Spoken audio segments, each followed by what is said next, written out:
Get ready with ഞാൻ എടുത്തേക്കുന്നത് പൊട്ട്, കൺമഷി, പൗഡർ, ലിപ്സ്റ്റിക്ക്. ഇനി ഞാൻ വീക്ക് ഒരുങ്ങാൻ പോണേ കേട്ടോ. പൗഡർ വേഗം തീർക്കട്ടെ.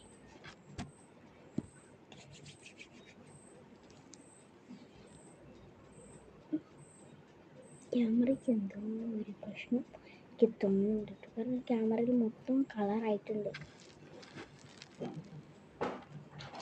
ഇപ്പോൾ പൗഡറിൻ്റെ ആവശ്യം കഴിഞ്ഞു.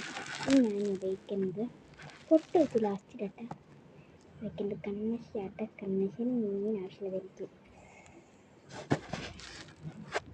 കൺമഷിനെ ഇടത്തിട്ടോ ഞാൻ കണ്ണ് എഴുതിയിട്ടുണ്ട് കേട്ടോ. ഞാൻ കാണാം കണ്ണ് പറയാലോ, നിങ്ങളോട് പറയാതെ തന്നെ ഞാൻ എല്ലാം ചെയ്തിട്ട് ലിപ്സ്റ്റിക്കിൽ